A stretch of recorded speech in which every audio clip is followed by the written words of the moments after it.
अष्टम द्वादश सिद्धांत, 8th to 8th and 8th to 12th। Second and seventh Lord को मार्केस क्यों कहते हैं? आज हम बात करेंगे अष्टम द्वादश थ्योरी की।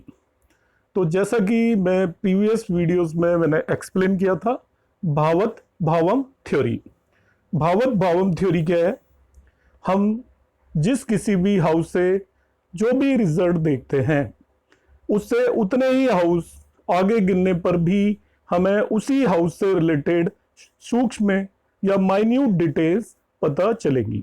जैसे हम फिफ्थ हाउस से संतान देखते हैं, एजुकेशन देखते हैं, पूर्व जन्म कर्मा देखते हैं।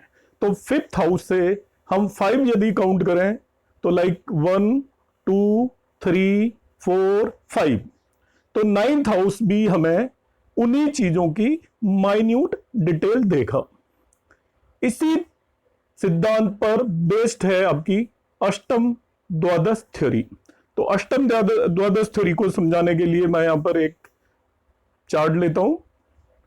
इस चार्ट में हम देखेंगे कि जो हमारा पहला घर या पहला भाव, पहला हाउस हमें खुद को रिप्रेजेंट करता है, सेल्फ को रिप्रेजेंट करता है। और 8th हाउस उसकी हमारी आयु को रिप्रेजेंट करता है। किसी भी हाउस से 8th हाउस उसकी आयु या लॉन्जेविटी को रिप्रेजेंट करता है। तो हमारे केस में, एक नेटिव के केस में, फर्स्ट हाउस उस नेटिव को रिप्रेजेंट करता है, हमारी बॉडी, हमारी एज, हमारी पर्सनैलिटी को रिप्रेजेंट करता है। और 8th हाउस उसकी आयु या एज को रिप्रेजेंट करता है। एज का मतलब दूसरी तरीके से डेथ को भी रिप्रेजेंट करता है।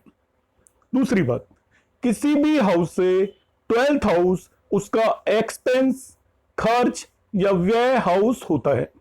किसी भी हाउस से 12th हाउस उस हाउस का एक्सपेंस हाउस होता है।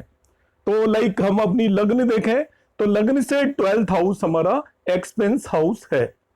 इसी सिद्धांत पर बेस्ड जब हमारा 8th house is as house या आयु भाव है, तो उससे 12th हमारा 7th हाउस हुआ। तो 7th हाउस हमारी आयु का एक्सपेंस या व्यय स्थान हो गया। तो हमारी आयु का व्यय स्थान होने की वजह से ये आयु खत्म करने वाला हाउस होगा, आयु को खर्च करने वाला हाउस होगा। इसलिए इसको हम मारक स्थान और इसके लॉर्ड को मार्केश कहेंगे। अब आपको एक दूसरी बात और ध्यान रखनी है, ये इसका लॉर्ड मार्केश तभी होता है जब वो लग्नेश का एनिमी या शत्रु हो। यदि वो लग्नेश का मित्र है तो वो मारक नहीं होगा। दूसरी बात, भावत भावम सिद्धांत के हिसाब से जब 8th स्थान हमारा आयु का स्थान है, तो 8 से यदि हम 8 काउंट करें तो 8 से हम 8 काउंट करते हैं 1 2 3 4 5 6 7 8। तो 3rd हाउस भी हमारी आयु से रिलेटेड, डेथ से रिलेटेड माइन्यूट डिटेल्स को बताएगा। कॉज ऑफ डेथ को भी 3rd हाउस रिप्रेजेंट करेगा। तो जैसे 8th हाउस आयु भाव है, तो भावत भावम सिद्धांत 8th to 8th भी आपकी आयु को रिप्रेजेंट करेगा। तो 3rd हाउस भी आयु को रिप्रेजेंट करता है। अब 3rd हाउस से 12th हाउस उसका आपका व्यय स्थान हो जाएगा। तो 3rd हाउस से हम 12th हाउस यदि हम जाते हैं तो वो आपका 2nd हाउस होता है। इसलिए 2nd हाउस भी मारक स्थान होता है। और 2nd हाउस का लॉर्ड यदि लग्नेश का शत्रु या एनिमी है तो वो भी मार्केश बन जाएगा। इसको हम अष्टम द्वादश क्यों बोलते हैं?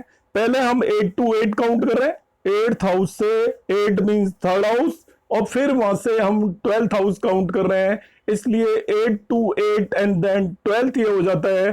तो इस तरीके से हमारा दूसरा घर, दूसरा भाव और 7वां भाव मारक भाव होते हैं। और इनके जो भी लॉर्ड होंगे उन्हें हम मार्केश कहेंगे। इसमें कंडीशन यह है कि वो आपके लग्नेश के शत्रु होने चाहिए। थैंक्स, धन्यवाद।